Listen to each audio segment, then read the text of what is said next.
দর্শক স্বাগত জানাই মোহনা টেলিভিশনের রাজনীতি বিষয়ক টক শো ভিন্ন মাত্রায়। বিএনপির মহাসচিব মির্জা ফখরুল ইসলাম আলমগীর বলেছেন, জামাতে ইসলামীর রাজনীতি চিরতরে নির্মূল করতে হবে।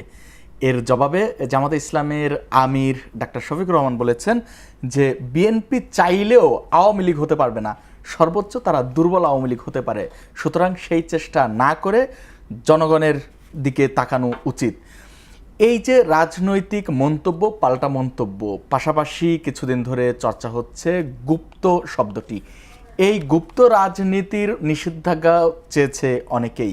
সব মিলিয়ে এই শুদ্ধ রাজনীতির সার্টিফিকেট কারা দিবে, কার হাতে, সেসব বিষয় এবং সমসাময়িক অন্যান্য রাজনৈতিক বিষয় নিয়ে আলোচনা করব আজ। অনুষ্ঠানের পুরোটা সময় জুড়ে আপনাদের সঙ্গে আছি আমি রনি রেজা, এবং আজ আলোচনা করবার জন্য স্টুডিওতে আছেন বিএনপির আইন বিষয়ক সহ সম্পাদক অ্যাডভোকেট সৈয়দ জয়নুল আবেদিন মেজবা। স্বাগতম আপনাকে। মেজবা ভাই, যেমনটি বলছিলাম যে একটি গুপ্ত শব্দ নিয়ে যে কাদা ছড়াছড়ি শুরু হয়েছে, পাশাপাশি মির্জা ফখরুল ইসলাম আলমগীর বললেন যে জামাতে ইসলামী রাজনীতি চিরতরে নির্মূল করতে হবে। এই যে কোনো রাজনৈতিক দলের রাজনীতি চিরতরে নির্মূল করা, এই নির্মূল করা রাজনীতির দিকে কি আবার আমরা ফিরতে চাই? আপনার কি মনে হয়? আজকের আপনাকে ধন্যবাদ জানাচ্ছি, সেই সাথে আজকের মোহনা টেলিভিশনে যারা দেখছেন এবং আগামীকালকেও যারা দেখবেন সবাইকে স্বাগত। বাংলাদেশে অনেকদিন পরেই, বহু বছর পরে একটা রাজনৈতিক চর্চা, গণতান্ত্রিক চর্চা, কথার চর্চা এটা শুরু হয়েছে। বিশেষ করে আগে কখনোই পরস্পরের বিরুদ্ধে কথা বলে খুব একটা বেশি সময় টেকা যেত না। যেমন এটা যদি বিগত দিনের মনে হতো, তাহলে হয়তো এই যে বিএনপির মহাসচিব স্যার কিছু বলছেন, জামাতের আমির কিছু বলছেন, অথবা দুই মানে বিরোধী দল এবং সরকারি দলে অনেক কথাই হচ্ছে, তার মানে এই নয় যে কোনো নেতা গ্রেপ্তার হচ্ছে। রাজনীতিতে কথার ফুলঝুরি থাকবে এবং এই কথার ফুলঝুরিতেই জনগণ বেছে নেবে। তো প্রথমে আমি গুপ্তর কথা বলতেছি। আসলে গুপ্ত জিনিসটা খুবই ভয়ঙ্কর।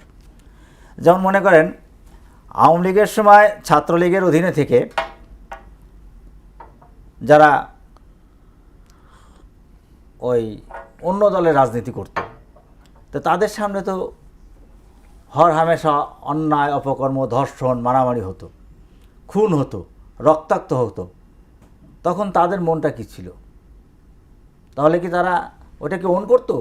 আর এখন তারা কেন চলে আসলো? এতে তো মনে হয় যারা গুপ্ত ছিল, অর্থাৎ আওয়ামী লীগের, ছাত্রলীগের লুঙ্গির নিচে ছিল, এগুলো বলাটা ল্যাঙ্গুয়েজটা একটু খারাপই হয়ে গেল, অথবা ছাত্রলীগের আন্ডারওয়্যার হিসেবে ব্যবহৃত ছিল, তাদের সামনে কিন্তু অত্যাচার হয়েছে, নির্যাতন হয়েছে, ঢাকা ইউনিভার্সিটি রক্তাক্ত হয়েছে।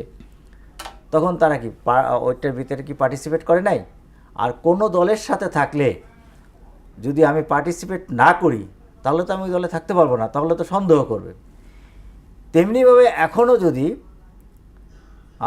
যে কোনো রাজনৈতিক দলের সাথেই, মানে আওয়ামী লীগের হোক, ছাত্রলীগের হোক, অথবা যাদেরকে ব্যান করা হয়েছে তাদের কেউ যদি থাকে এবং তারা এই আশ্রয় প্রশ্রয় থেকে ভবিষ্যতে যদি বলে আবার যদি যে হ্যাঁ আমি অমুক সংগঠনের সাথে গুপ্তভাবে ছিলাম, সেটাও ভয়ঙ্কর। গুপ্ত যারা যেভাবে থাকুক তাদের বিশ্বাসও করা ঠিক না, কারণ তাদের পরিবর্তন যে কোনো মুহূর্তেই হতে পারে। এই গুপ্তদের চেনবার উপায় কি? আপনি বিজ্ঞ রাজনীতিবিদ, দীর্ঘদিন রাজনীতি করছেন, যদি ধরা যাক বিএনপিতেই আপনি আপনার কমিটিতেই কিছু গুপ্ত রাজনীতিবিদ রয়ে গেছে, আপনি চিহ্নিত করবেন কিভাবে এদের? গুপ্তদের চিহ্নিত করার সবচেয়ে সময় হচ্ছে সুদিনের সময়। আচ্ছা, সুদিনে আসলে তারা অন্য দল থেকে চলে আসবে, অথবা আমার দলে থেকে যখন আমার তথ্যগুলো ফাঁস করবে, পুলিশের সাথে তথ্য দিবে, আবার আমার দুর্দিনের সময় পুলিশের সাথেও যোগাযোগ রাখবে, আমাদের সাথে মানে ওই দলের সাথেও যোগাযোগ রাখবে। এটা চিনতে খুব একটা কষ্ট হয় না। একটু চোখ কান, রাজনীতিবিদরা যারা প্রকৃত রাজনীতিবিদ তাদের কিন্তু চোখ কান খোলা থাকে এবং তারা মানে একটা কর্মীকে দেখলেই, কিছুদিন দেখলেই, চেষ্টা করলেই বুঝতে পারে। আপনি মানে যেহেতু বিএনপির রাজনীতি করেন, বিএনপি এখন রাষ্ট্র ক্ষমতায়, একটি কথা বিভিন্ন জায়গায় প্রচার আছে এরকম ইতিমধ্যে হয়েছে যে বিএনপি দীর্ঘ 17 বছর ক্ষমতার বাইরে ছিল, নির্যাতিত হয়েছে। সে সময় যারা নির্যাতিত হয়েছে তারা অনেকে নাকি এখন অভিযোগ করছে তারা বঞ্চিত হচ্ছে, আবার অনেক নতুন অতিথি পাখির মতো অনেকে এসে ঢুকে যাচ্ছে। আপনি যেভাবে বললেন সুদিনের সময় এই গুপ্তরা চলে আসে, এটার বাস্তবতা কতটুকুন? হ্যাঁ, বিএনপি অনেক বৃহৎ একটি দল। আর আওয়ামী লীগ ব্যান্ড হওয়ার পরে অথবা জনগণ থেকে সরে যাওয়ার পরে বিএনপির অবস্থানটা একেবারে সবচেয়ে বৃহৎ দল হিসেবে এখন বাংলাদেশে রয়েছে। আর এই 17 বছরে অনেক নেতা তৈরি হয়েছে। সেই ক্ষেত্রে এই যে যারা নমিনেশন পেয়েছে এখানে অনেকে বঞ্চিত হয়েছে। তো এই যারা উপেক্ষিত তাদের উপেক্ষা অথবা কষ্টটা বিএনপিকেই লাঘব করতে হবে, এটাই বাস্তবতা। আমি আমার দল থেকে, আমার দল কথা বলার সুযোগ দেয়, কথা বললে আমাদের বিরুদ্ধে আমাদের কখনোই কিছু বলে না।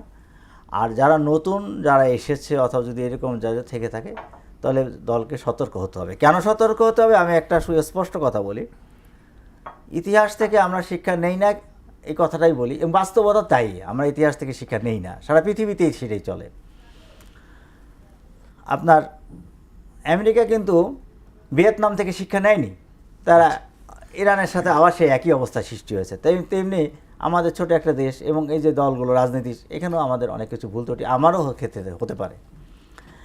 1/11-এর সময় যখন 1/11 সরকার আসলো এবং আওয়ামী লীগ এবং বিএনপি নেতাদেরকে একটানা গ্রেপ্তার শুরু করলো, আমি দেখেছি যেদিন তৎকালীন সময় বিএনপি চেয়ারপারসন শ্রদ্ধেয় বেগম খালেদা জিয়া এবং মরহুম এবং আরাফাত রহমান কোকো ওনার ছোট ছেলেকে একসাথে ধরে নিয়ে আসলো, তখন কিন্তু অনেক নেতা আজকে অনেক বড় কথা বলেন তারা কিন্তু পালিয়ে গেছিলেন। এটা কিন্তু আমাদের মাথায় রাখতে হবে। আর দলকেও সেভাবে মাথায় রাখতে হবে যে হ্যাঁ, ওই সময় কারা অন্তত পক্ষে পালিয়ে যায় না, পাশে দাঁড়িয়েছে। আর দল যদি সুদিনের লোককেই খুঁজে দুর্দিনের লোককে ভুলে যায় তাহলে দলকে মাসুল দিতে হবে, কারণ আমরা জানি না আগামীকাল কি হবে। এটা পৃথিবীর রাজনীতির ইতিহাস। আমরা এ পর্যায়ে ছোট্ট একটা বিরতি নিচ্ছি, বিরতি শেষে ফিরছি। দর্শক সঙ্গে থাকুন। দর্শক আরও একবার স্বাগত জানাই ভিন্ন মাত্রায়। আমরা বিরতি শেষে ফিরলাম আরও একজন নতুন অতিথি নিয়ে। আমাদের সঙ্গে যুক্ত হয়েছেন জাতীয় নাগরিক পার্টি এনসিপির যুগ্ম সদস্য সচিব জয়নাল আবেদিন শিশির। স্বাগতম শিশির ভাই।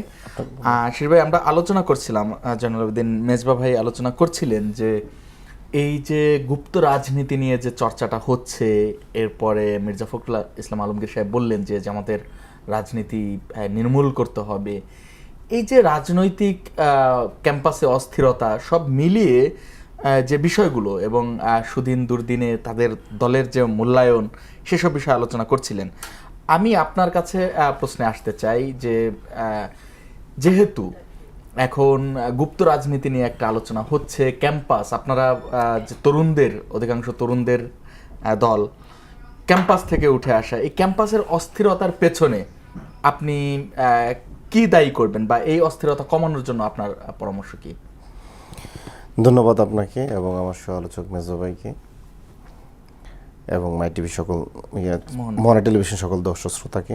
দেখেন, আমরা বারে বলছি যে আমরা যে ফেসিবাদী সংস্কৃতির মধ্যে ছিলাম, যে ফেসিবাদী কাঠামোর মধ্যে ছিলাম বা ফেসিবাদী রাজনৈতিক বিষাক্ত পরিবেশে ছিলাম, আমরা সেই জায়গা থেকে আমরা বেরিয়ে আসার চেষ্টা করেছি জুলাই বিপ্লবের মধ্য দিয়ে, 2000 ছাত্র জনতার আত্মদানের মধ্যে দিয়ে।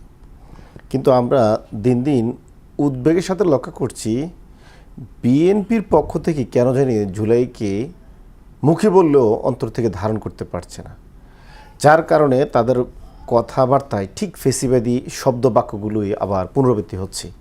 কিছুটা তাদের অনিচ্ছাই হচ্ছে এবং অনিচ্ছায় বলতে তারা হয়তো খেয়াল করে নাই যে তারা আসলে ফেসিবাদী কাঠামোর মধ্যেই ঢুকে যাচ্ছে। বিএনপি মহাসচিব মির্জা ফখরুল ইসলাম আলমগীর তেনাকে সবাই সজ্জন হিসেবে জানতেন এবং উনি 17 বছর ধরে নির্যাতিত নেতা হিসেবে পরিচিত। কিন্তু উনি যেভাবে শেখ হাসিনার ভাষায়, মাহবুব আলম হানিফের ভাষায়, ওবায়দুল কাদেরের ভাষায় যেভাবে প্রতিপক্ষকে নির্মূল করে দেওয়ার রাজনীতি চিন্তা করছেন, এটা আসলে আমার কাছে মনে হচ্ছে এটা মানে ফেসিবাদী ছাড়া এটা অন্য কোনোভাবে আপনি ব্যাখ্যা করতে পারেন না। এছাড়াও আপনি যদি দেখেন গত 7 দিনে বাংলাদেশের অসংখ্য জায়গায় প্রতিপক্ষ ছাত্র সংগঠনের উপর হামলা করা হয়েছে এবং ছাত্রদলের মিছিলের ভাষাগুলো আপনি খেয়াল করবেন, একটা একটা শিবির দল ধরে ধরে জবাই কর। শিবির বিরুদ্ধে ছাত্রদল স্লোগান দিতে পারবে না, আমি কিন্তু সেটা বলিনি। আচ্ছা, স্লোগান দিতে পারবে, কিন্তু দৈরা দৈরা জবাই করে, এই স্লোগানটা কিন্তু ছাত্রলীগের ছিল। এটা তো আমরা ছাত্রদলের কাছে প্রত্যাশা করি নাই। রাজনৈতিক প্রতিপক্ষ কি হত্যা আমি করা যদি বলি এই যে আরেকটা দেখি, দেখেন কুষ্টিয়া বিশ্ববিদ্যালয় ছাত্রদলের সাবেক সভাপতি, খুব গুরুত্বপূর্ণ একজন দায়িত্বশীল নেতা, সে বলছে শিবিরকে হত্যা না করা পর্যন্ত আমার শান্তি নেই, দরকার পর্যন্ত আমি ফাঁসিতে ঝুলবো। আচ্ছা, এখন এই আপনি যদি এই ধরনের বিষাক্ত পরিবেশ নিয়ে আসেন রাজনীতিতে, প্রতিপক্ষকে গুপ্ত ট্যাগ দিয়ে হত্যাযোগ্য করার চেষ্টা করেন, যেমনটি বিশ্বজিৎকে আবরারকে মেরে ফেলা হয়েছিল জামাত শিবির ট্যাগ দিয়ে, আবার আপনি মানে গুপ্ত সন্দেহে যাকে তাকে অ্যাটাক করবেন, হামলা দিবেন, মামলা করবেন, এটা তো আওয়ামী লীগের রাজনীতি। তাহলে আপনারা এই জায়গাটা প্রশ্ন করতে চাই হচ্ছে এই যে গুপ্ত শব্দ নিয়ে যে দ্বন্দ্বটা শুরু হলো, এই শুরুতে গুপ্ত ট্যাগ দিয়ে ছাত্রদল কারো প্রতি হামলা করেছে, নাকি মানে একটি ক্যাম্পাসে চট্টগ্রামের যে সিটি কলেজের যে ক্যাম্পাসে একটি গ্রাফিতির উপরে যে লেখা নিয়েই হলো, তারা লিখেছে যে ছাত্র রাজনীতি নিষিদ্ধ, ছাত্র রাজনীতি ও ছাত্রলীগের রাজনীতি নিষিদ্ধ, ক্যাম্পাসে চলবে না, সেইখানে ছাত্রটা কেটে গুপ্ত করা হয়েছে যে গুপ্ত রাজনীতি চলবে না। এইখানে তো মেনশন করা হয়নি যে শিবিরই গুপ্ত বা এরা গুপ্ত।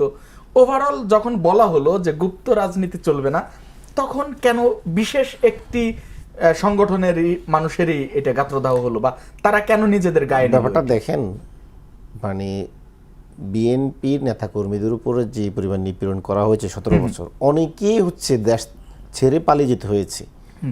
তার মধ্যে আপনি খেয়াল করেন, আমাদের বর্তমান প্রধানমন্ত্রী তারেক রহমান সাহেব 17 বছর ধরে উনি দেশে মাটিতে আসতে পারেন না। ওনার আপন ভাই মারা গেছে, উনি জানাজা দেওয়ার মতন ওনার সুযোগ হয় নাই।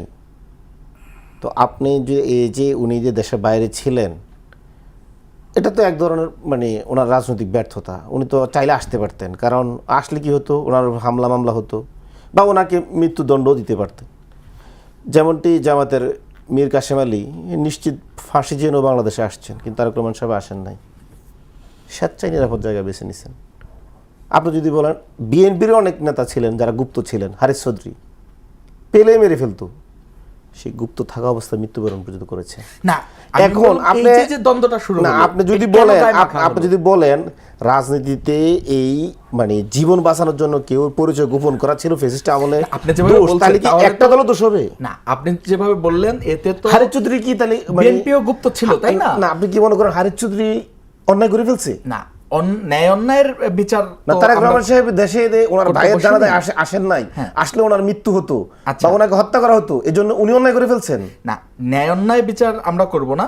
এইখানে আমি বলছি যে আলোচনাটা মেইন প্রশ্ন যেটি যে চট্টগ্রাম ইউনিভার্সিটি, এটা যদি আপনার মনে হয় যে হারিস চৌধুরীর গুপ্ত থাকাটা যদি আপনার কাছে মনে হয় যে অন্যায় না, তাহলে অন্য মানে অপরাপর রাজনৈতিক দলগুলো যদি কেউ যদি ফ্যাসিস্ট আমলে যান বাঁচানোর জন্য কিছুদিন পরিচয় গোপন করে রাখে, সেটা আপনি শুধু ওদের বেলায় অন্যায় মনে করতেছেন।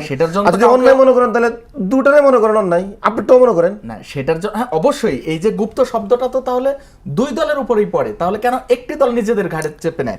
এই জায়গায় আমি আপনাকে বলি, দেখেন আমাদের বর্তমান প্রধানমন্ত্রী এই জন্য দায়ী আছে, উনি এই জন্য দায়ী। উনি মানে নির্বাচনী যে সিলেটে সমাবেশ হয়েছে, সবার আগে উনি প্রতিপক্ষকে গুপ্ত ট্যাগ দিয়েছেন। এই ট্যাগ দেওয়ার পরে উনি বলার পর থেকে ছাত্র দল, যুব দল, স্বেচ্ছাসেবক দল অনলাইনে অফলাইনে প্রতিপক্ষকে মানে নাজেহাল করছেন, শুধু তোমরাই গুপ্ত, আমরা গুপ্ত না। আচ্ছা, এখন গুপ্ত বলতে তারা বুঝতে চাচ্ছে আমরা কোনো গুপ্ত ছিলাম না, তোমরাই গুপ্ত ছিলা। এখন তোমরা না, এখন এরা মেনে নেয় না। আপনি যদি প্রতিপক্ষের উপর ট্যাগ দিতে শুরু করেন তাহলে এটা আপনার ভাষা। আচ্ছা, এখন আমরা তো বিএনপিকে বলতে চাই, তো আপনারা তো গুপ্ত ছিলেন না, আপনারা তো সুপ্ত ছিলেন। তো আপনারা 28 অক্টোবরের পরে যে অসহযোগ আন্দোলনের ডাক দিয়েছিল, আপনারা কোথায় ছিলেন তখন? আপনারা তো মাঠে নামেন নাই। তার মানে আপনি কি সুপ্ত থাকলে তো আপনার মাঠে আমরা দেখতাম আপনাকে, কেন নামেন নাই? বেগম জিয়া যখন মার্চ ফর ডেমোক্রেসির জন্য ডাক দিলেন, তখন তো জামাতের একজন শহীদ হয়েছেন। ওই আপনাদের তো পুরো এত বড় বিএনপি, সুপ্ত কেউ তো শহীদ হলেন না। আচ্ছা, দেখান ওই আন্দোলনে আপনারা আপনার জীবন দিয়েছেন, বেগম জিয়া ডাকে জীবন যায়নি, সেই দায়টা আমরা একটু জানাল আবেদিন মেজবা আপনাকে শুনি। অনেকগুলো প্রশ্ন রেখেছেন শিশির ভাই, যে আপনারাও সুপ্ত ছিলেন, বা এই যে প্রধানমন্ত্রীর উপরে তিনি দায়টা দিয়ে দিলেন, আপনার কি বলবার আছে এই বিষয়ের উপরে? দেখেন, বিএনপি জুলাইকে ধারণ করে না, শুধু জুলাই আসছে বিএনপির দীর্ঘ 17 বছরের যুদ্ধের কারণে। আচ্ছা, আমরা অ্যাজ এ লয়ার হিসেবে যখন সারা দেশে কারফিউ জারি করলো, বিএনপির অ্যাডভোকেট রুহুল কবির রিজভী এবং নজরুল ইসলাম খান প্রথমেই গ্রেপ্তার হইলেন। সারা দেশ একদম স্তব্ধ। আমাকে আমাদের দলের মহাসচিব ফোন করে বললেন যে মেজবা সকালে যাবেন। আমি বললাম যে সারা দেশে তো আমি বেরোবো কীভাবে, আপনাকে যেতে হবে। তো আমরা গেলাম, অসংখ্য নেতাকর্মী আমাদের গ্রেপ্তার হয়েছে। শুধু আমাদের ইনস্ট্রাকশন ছিল কি, আমাদের আমাদের তৎকালীন সময় ভারপ্রাপ্ত চেয়ারম্যান, বর্তমান প্রাইম মিনিস্টার, আমাদের কথা ছিল যেই গ্রেপ্তার হোক, কি ছাত্র আন্দোলনের, কি জামাতের, কি বিএনপির, আপনাদের মামলা করতে হবে। মাত্র 8-10 জন 15 জন লয়ার ছিল। জামাতে কিছু লয়ার ছিল, তখন এনসিপি তৈরি হয় নাই, অথবা তাদের লয়ারও আসে নাই। এরপরে আমাদের আমির খসরু মাহমুদ চৌধুরী গ্রেপ্তার হলো, এনি ভাই গ্রেপ্তার হলো, সুলতান সালাউদ্দিন টুকু গ্রেপ্তার হলো, সুলতান সালাউদ্দিন টুকু এবং এই যে শের, এদেরকে কি পরিমাণ মাথা থেকে পা পর্যন্ত, এবং ছাত্র সংগঠনে যারা ছিল মাথা থেকে পা পর্যন্ত টর্চার করা হয়েছে। এখন তাহলে আমরা এই যে জুলাই আন্দোলন ওনাদেরকে ধরলো কেন? যদি বিএনপি যদি জুলাই আন্দোলনের প্রতি না থাকতো, হ্যাঁ কৌশলগতভাবে বিএনপি অনেক কথা বলবে, রাজনীতিতে থাকবে, সেটা যদি জুলাই আন্দোলন ব্যর্থ হতো তাহলে সবারই ফাঁসি হতো। এই যে আজকে যারা এই যে শিমুল বিশ্বাস সাহেব গ্রেপ্তার হয়েছে, আমাদের প্রচুর নেতা গ্রেপ্তার হয়েছে, ইয়াং জেনারেশন তো গেছেই, হ্যাঁ সব গ্রেপ্তার হয়েছে, জামাতেরও প্রচুর গ্রেপ্তার হয়েছে, এটা অস্বীকার করার কোনো সুযোগ নেই। কিন্তু আজকে যারা মানে আমরা বলে যে আমরা পলাতক, 21 আগস্টের মামলায় হারিস চৌধুরী পলাতক হয়ে গেলেন। 21 আগস্টের মামলায় কি হয়েছে? 21 আগস্টের মামলায় মুফতি হান্নানের প্রত্যেকটা আঙুলের নখ ভেঙে ফেলেছে, ভেঙে দিয়ে দ্বিতীয়বার তাকে 164 করাইছে। সেই 164-এ আমাদের প্রধানমন্ত্রী তারেক রহমান সহ নেতাকর্মীদের নাম এনেছে, তার আগে নাম ছিল না। 16 জন আলেমকে দিয়ে 164 করছে, এবং তার ভিতরে একজন নাম করা পীর সাহেব ছিলেন যিনি সারাদিন আল্লাহ করতেন। আমি একদিন জিজ্ঞেস করলাম যে 16 জন আলেম মানে কি মুফতি, যে আপনারা এই 164 করলেন? কারণ আমরা তো 164 করিনি, আমাদের আঙুলগুলো ভেঙে ফেলছে, বাঁকা করে ফেলছে। এইরকম পরিস্থিতিতে হারিস চৌধুরী একটা মানে সাজানো মামলা, সেক্ষেত্রে হারিস চৌধুরী আর এই যে আমাদের প্রাইম মিনিস্টার, উনি যে পরিমাণ অত্যাচারিত হয়েছেন, এরপরে একের পর এক মামলা, এত মামলা, 150-এর উপরে মামলা তাকে দেওয়া হলো। আর উনি কি করবে? উনি রাজনীতির কৌশলেই তো অবলম্বন করছে। উনি তো এমন না যে লন্ডনে কোনো জায়গায় সেটাই বলেছেন যে রাজনৈতিক কৌশল তো বিএনপিও ধারণ করেছে, জামাতও ধারণ করেছে, তাহলে সেটিকে কেন ট্যাগ হিসেবে ব্যবহার করা হয়? আপনি অন্য সংগঠনের সাথে থাকা, অন্য সংগঠনের সাথে থাইকা তাদের সাথে দেখে এই রক্তাক্ত ইয়াগুলা, নির্মম নৃশংস অত্যাচারগুলো দেখবেন, আর আপনি তাদের সাথে থেকে নিজে সেফ থাকলেন, এইটা থাকা আর এই যে আর ওই যে বিদেশে থাকা এক জিনিস না। কারণ একদিকে তিনি শারীরিকভাবে অসুস্থ, আর একদিকে তাকে এই রায়টা শুনেন, একটা মজার গল্প বলি, যে গল্প না, বাস্তবতা। তখন যেদিন রায় হয়, 21 আগস্টের রায়, আমি ডায়াসে দাঁড়ানো, তার পাশেই প্রসিকিউটর ছিলেন সৈয়দ রেজাউর রহমান, চিফ প্রসিকিউটর। উনি বলতেছিলেন যখন যাবজ্জীবন সাজা হইল, এই যাবজ্জীবন সাজার একটা কৌশল ছিল যে ওনাকে যাতে ওই মৃত্যুদণ্ড দিলে তো ইংল্যান্ড দিবে না, লন্ডন, ওনাকে যাতে আনতে পারে। এরপরে কি বলতেছিল জানেন? যে কেন যে খালেদা জিয়াকে দিলাম না, তাহলে এইবার কাজ হয়ে যেত। মানে একটা সাজানো টোটাল মামলাটা যে খালেদা জিয়াকে দিলাম না, অর্থাৎ এই যে আমরা যে অত্যাচারটা সহ্য করেছে বিএনপি 17 বছর, জামাতেরও গেছে অনেকে, কিন্তু সেই অত্যাচারের জায়গাটা, এই অত্যাচারটা অন্য আর একটা দল গ্রহণ করুক। জামাত করেছে, শুধু তো জামাত না, আমাদের ওই আন্দোলনের সাথে যারা যেই দলগুলো ছিল প্রত্যেক অত্যাচারিত হয়েছে, নির্যাতিত হয়েছে, নিষ্পেষিত হয়েছে, ঘর বাড়ি ছেড়েছে। এই জন্য যে কথাগুলো বলে যে আমরা, আর প্রাইম মিনিস্টারের কথা বলেন, কি একটা বক্তব্য, টিনের চলে কাউয়া, পরেরটুকু বললাম না। এত নোংরা ভাষায় কোনো শিক্ষা প্রতিষ্ঠানের ছাত্র ছাত্রী অথবা কেউ বক্তব্য দিতে পারে? পরেরটুকু আপনারা সবাই জানেন।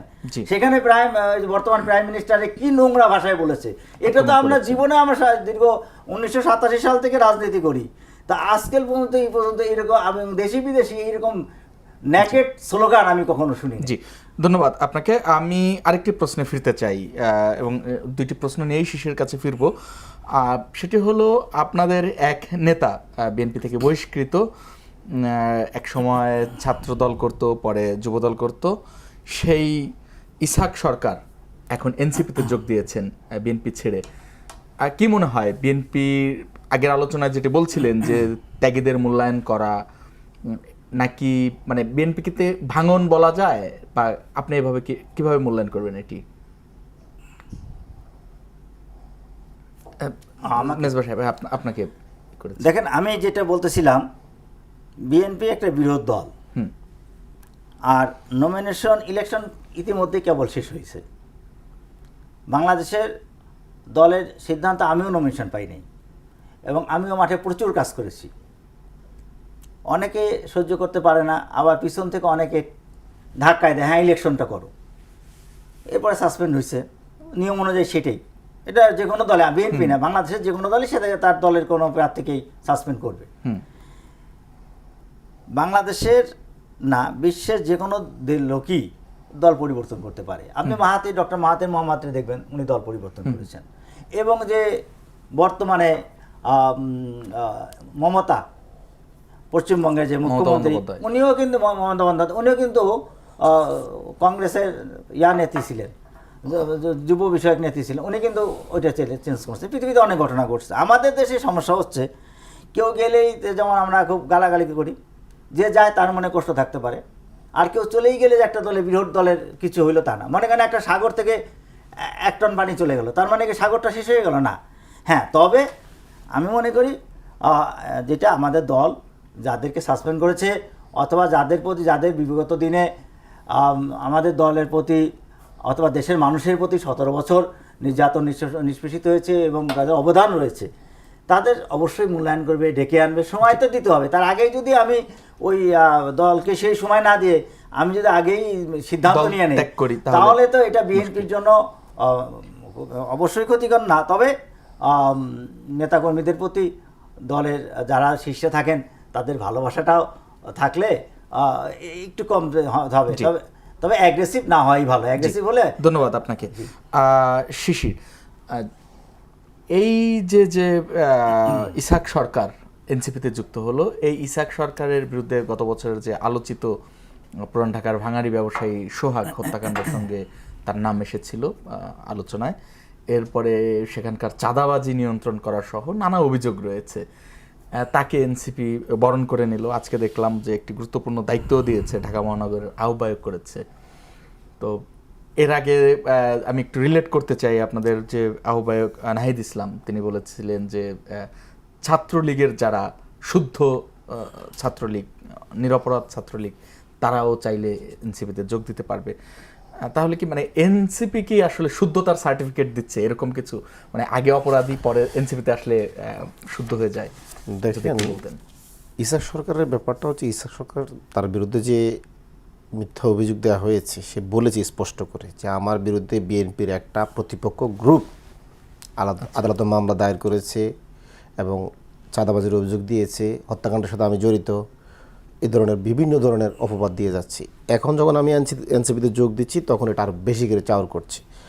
দেখেন, ইসহাক সরকার যদি কোনো ফৌজদারি অপরাধ করে থাকে, তার জন্য আইন আদালত আছে, বর্তমান সরকারও ক্ষমতায় আছে, আমরা তো এর থেকে কম দ্বিধা করবো না। যদি ইসহাক সরকার যদি প্রচলিত আইনে কোনো অপরাধ করে থাকে, বিচার হবে। আপনার সবচেয়ে যে জিনিসটা এখন অ্যালার্মিং, সেটা হচ্ছে বিএনপির আসলে বর্তমান যে জুলাই সনদের মানে প্রতি বিএনপি যে অবমাননা বা যে অমান্য করা, তারপর হচ্ছে আপনার জুলাইয়ের গণভোটকে যেভাবে বিএনপি অস্বীকার করা, এবং নতুন করে যে ভারতের যে দাবেদারি, এই সমস্ত জিনিসগুলো জনগণের সামনে যখন স্পষ্ট হয়ে যাচ্ছে, তখন বিএনপির আসলে তেগি নেতারা এটা আর মানসিক পীড়ন নিতে পারেন না, এই জন্য তারা বিএনপি ত্যাগ করছেন।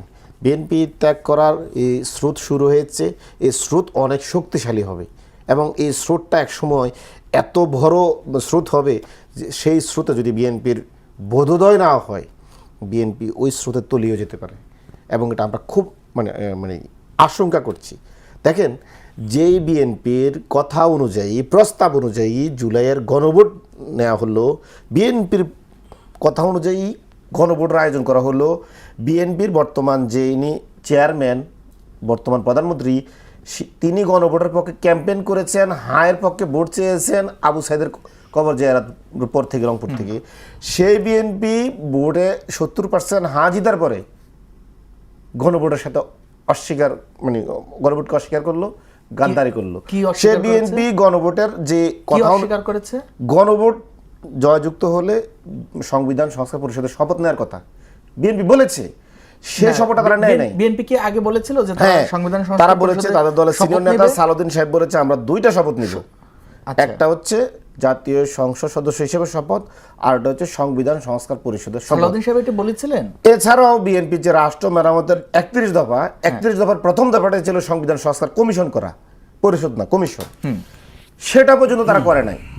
এখন বিএনপি না মানতেছে জুলাই সনদ, না মানতেছে তার নিজের দলের ইশতেহার, না মানতেছে রাষ্ট্র মেরামতের 31 দফা, না মানতেছে আপনার জুলাইয়ের আকাঙ্ক্ষাকে। বিএনপি পুরো জুলাইয়ের সাথে 180 ডিগ্রি অ্যাঙ্গেলে বৈপরীত্য করছে, যার কারণে বিএনপির জন্য যারা ত্যাগ করেছে, যারা বিএনপির জন্য নিজের সর্বস্ব দিয়ে দিয়েছে, এই সমস্ত অনেক ত্যাগী নেতারাও বিএনপি থেকে এখন বিমুখ হয়ে যাচ্ছে, তারা আহত হচ্ছে বিএনপি তারা, এবং প্রতিনিয়ত তারা মানসিক পীড়নে ভুগছে, যার কারণে এরা বিএনপি ত্যাগ করতেছে। এখন আপনি যদি মনে করেন বিএনপি নোট অফ ডিসেন্ট যেগুলো দিয়েছে সেগুলোই, অনেকে বলে এই প্রশ্ন আপনার আসতে হয়তো, বা উনি বলতেন যে বিএনপি নোট অফ ডিসেন্ট দিয়েছে, এই জন্য বিএনপি এগুলো মানবে কেন? ভাই তো মনে হয় আইনজীবী, আমি যেটুকু জানি। হ্যাঁ, বিএনপি স্বাধীন বিচার ব্যবস্থার জন্য সুপ্রিম কোর্ট সচিবালয় এবং সুপ্রিম কোর্ট বিচারপতি নিয়োগাদেশ, এই দুইটাই কোথাও নোট অফ ডিসেন্ট দেয় নাই। দলীয় ইশতেহারে বলেছে এটা তারা স্বাধীন বিচার ব্যবস্থা করে দিবে। রাষ্ট্র মেরামতের 31 দফার 9 নং দফায় বলেছে তারা স্বাধীন বিচার ব্যবস্থা চায়।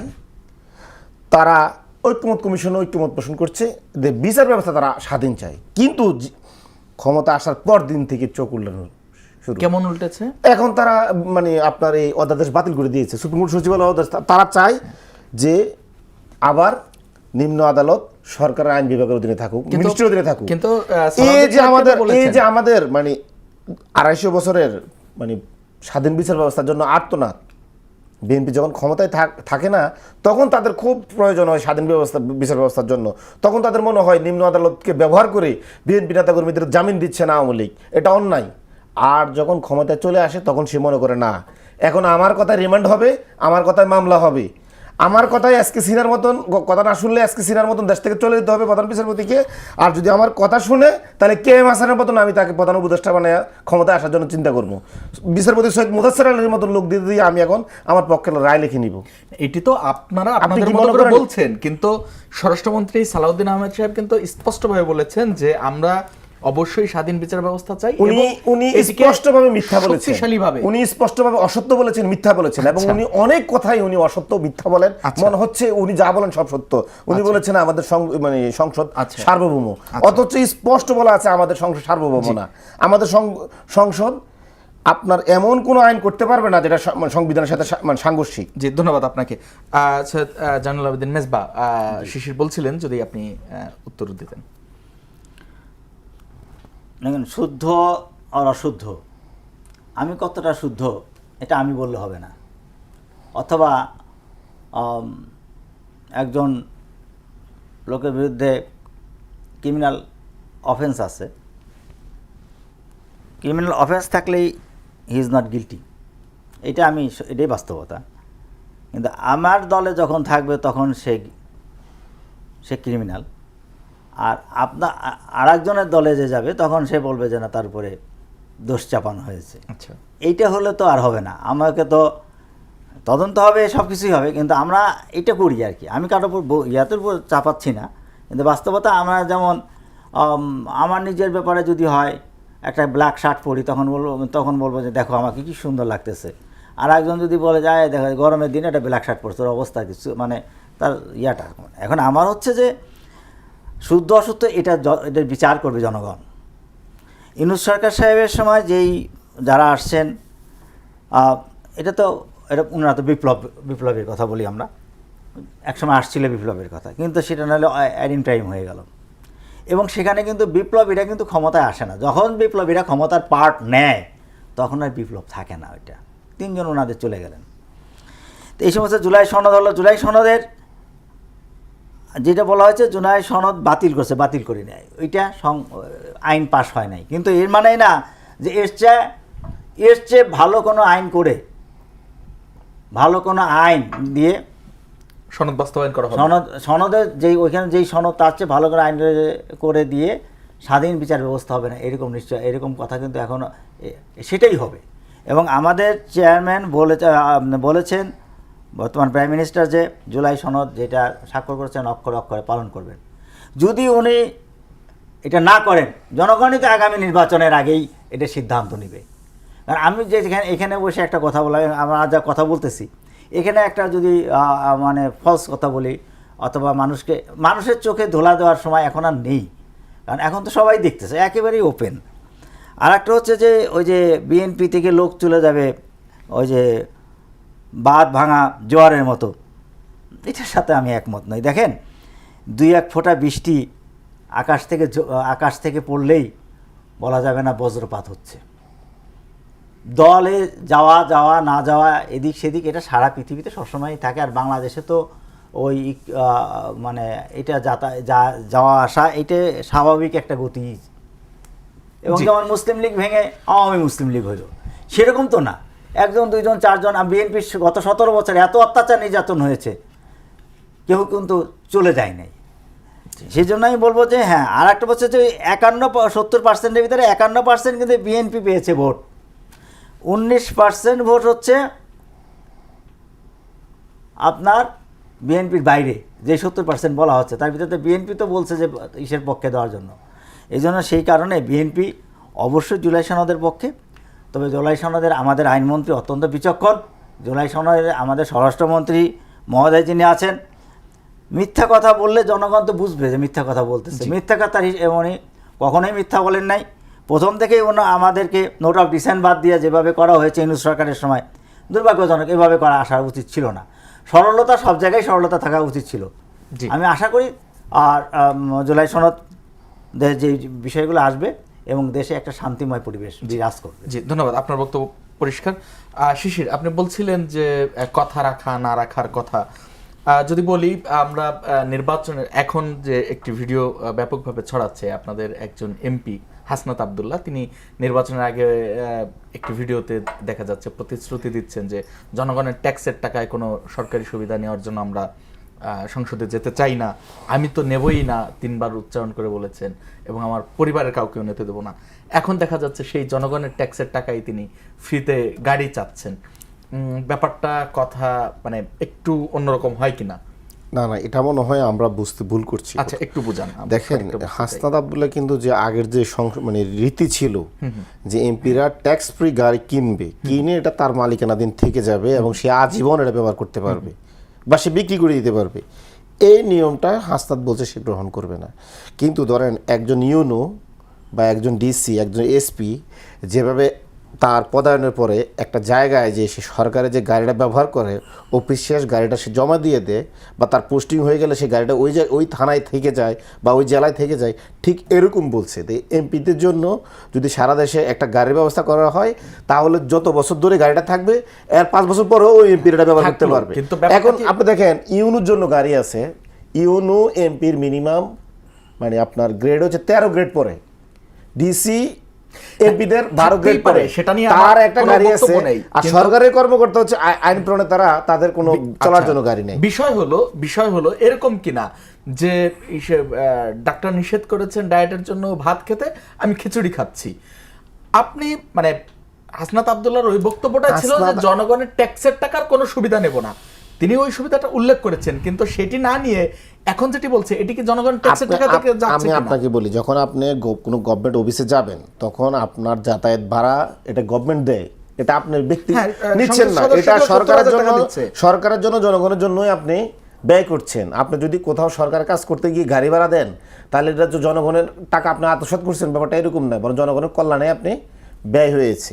এমপিরা যদি দায়িত্ব থাকা অবস্থায় যদি এই সরকারি একটা গাড়ি ব্যবহার করে দায়িত্ব শেষে আবার এটা জমা দিয়ে দেয়, এটা কোনো দোষের না, যেমনটা ইউনিরা করছেন।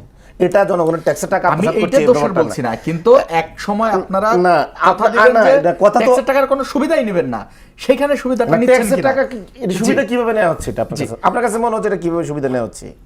এটা সুবিধা না। না, এটা কিভাবে? সে তো রাষ্ট্রীয় কাজ করতে গিয়ে এটা ব্যয় হচ্ছে, সে জনগণের জন্য কাজ করতে ব্যয় হচ্ছে।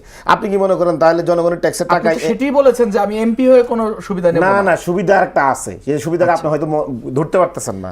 এমপিদের জন্য সরকারি প্লট এবং ফ্ল্যাটের ব্যবস্থা আছে। এমপিদের জন্য সুবিধা আছে। ট্যাক্স ফ্রি গাড়ি আপনি বিদেশ থেকে কিনতে পারবেন, যে গাড়িটা অনেক বেশি দাম দিয়ে সাধারণ জনগণ কিনতে হবে, হ্যাঁ। কিন্তু এমপি হওয়ার কারণে আপনি ওই ট্যাক্স ফ্রি গাড়িটা একদম যত সামান্য দামে কিনতে পারতেছেন। যত সামান্য তো না, রাইট হ্যাঁ। দামে, কিন্তু ট্যাক্সটা হ্যাঁ, দিতে হচ্ছে এখন না। হচ্ছে ওই তুলনায় ওই সুবিধাটাতে সে বলছে হাসনাত দিবে না, হাসনাত এখনো তার কথায় আছে ওই সুবিধা সে নিবে না। আচ্ছা, জি, আমরা বুঝতে পেরেছি, ওই সুবিধা নেবে না, অন্যান্য সুবিধা নেবে, সেগুলোতে অসুবিধা নেই। আমি আরেকটি বিষয় একটু স্পষ্ট হতে চাই। আপনারা নানা সময় বলছেন যে নির্বাচনের আগে যখন জামাতে ইসলামের সঙ্গে জোট হলো, এই জোটটাকে আপনারা আদর্শিক জোট বলতে নারাজ, আপনারা বলছেন যে নির্বাচনকালীন জোট। আমরা দেখতে পেলাম যখন সংরক্ষিত নারী আসন মনোনয়ন দেওয়া হলো, তখন নিয়ম অনুযায়ী এনসিপি একটা আসন পায়, কিন্তু জামাত থেকে আরো একটি আসন উপহার দেওয়া হলো এবং সেটি গ্রহণ করলো। এই যে ধরেন আদর্শিক জোট ছাড়া কি এভাবে সম্ভব যে উপহার নেওয়া বা ই করা? এটা কি মানে আপনাদের যে নির্বাচন জোটটা আদর্শিক জোটে এখন কনভার্ট হয়েছে কিনা, নাকি আপনারা আগের জায়গায় আছেন? 2001 সালে বিএনপি জামাতে যখন জোট ছিল, তখন জামাত 17টি আসনে জিতে। ওই অনুপাতে তারা 3টি আসনে সংরক্ষিত আসন নারী সদস্য পাওয়ার কথা ছিল, কিন্তু বিএনপি থেকে তাদেরকে 4টি দেওয়া হয়েছে এবং 4টি নিয়েছেন জামাত। আপনার কাছে কি মনে হয় ওই সময় বিএনপি জামাতের আদর্শ এক ছিল? ওটা কি আদর্শিক জোট ছিল নাকি নির্বাচনী জোট ছিল? না, তারা ঠিক- আদর্শিক জোটই করেছে। না, তারা এখনো রাজনৈতিক বিএনপি বলে 25 বছর জামাতের সাথে তাদের সংসার, তাদের যে জোট, এটা নির্বাচনী জোট ছিল। আচ্ছা, এখনো বিএনপি বলে, মেজবা ভাইও দ্বিমত করবে না। আমি আমরাও বলি যতটুকু বিএনপির বুঝি, সাথে শিশির আমাদের ভাই, যে আমি জোট একটু হয়েছে পরিষ্কার করি, না হলে সেটা আমি হচ্ছে আপনাকে নির্বাচনী জোট। কারেকশন করে আচ্ছা, নেব। আমাকে বলেন। নির্বাচনী জোট নির্বাচন পর্যন্ত থাকে, আরেকটা আদর্শিক জোট না বললে ওটাকে রাজনৈতিক জোট বলা যায়। রাজনৈতিক জোট নির্বাচন যেটা দীর্ঘদিন। আপনি যদি নির্বাচন যান তাহলে এটা তো রাজনীতির পার্টি, রাজনীতি হ্যাঁ, তো হবেই। একটা ক্ষুদ্র পার্ট, রাজনীতির একটা ক্ষুদ্র পার্ট, আর একটা সামগ্রিকভাবে রাজনৈতিক জোট। আমি আপনাকে ক্লিয়ার করে শুনেন, জামাতের সাথে আমাদের যে জোট, এটা কোনো লুকোচুরি কিছু না, একদম অন ক্যামেরায় আচ্ছা সারা পৃথিবীকে জানিয়ে আমরা জোট করছি। আচ্ছা। এটা নির্বাচনী জোট, কোনো হীনমন্যতা নাই জামাতের সাথে জোট নিয়ে আমাদের। যেমনটা বিএনপির কোনো হীনমন্যতা ছিল না। জিয়াউর রহমান সাহেব যে জামাতের লোকজনের সাথে রাজনীতি করেছে, বেগম খালেদা জিয়া জামাতের লোকজনের সাথে রাজনীতি করেছে, যেরকম এখন হীনমন্যতা NCP ছিল না, করছে। ঠিক আমাদের কোনো হীনমন্যতা নাই। সুতরাং আমাদেরকে কোনোভাবে আপনি ভুলেন না যে আমাদের সাথে আমাদের জি, ধন্যবাদ ধন্যবাদ। আছে, জি, সরাসরি ধন্যবাদ আমাদের আপনাকে। রাজনৈতিক জোট আছে, জি, গোপনের দরকার নেই। ধন্যবাদ জয়নাল আবেদিন শিশির, ধন্যবাদ অ্যাডভোকেট জয়নাল আবেদিন মেজবা। দর্শক, ধন্যবাদ জানাই আপনাদেরও। আজকের মতো বিদায় নিচ্ছি, আগামীকাল দেখা হবে একই সময়, নতুন কোনো অতিথি নিয়ে আলোচনা হবে, নতুন কোনো বিষয়ে। সঙ্গে থাকুন।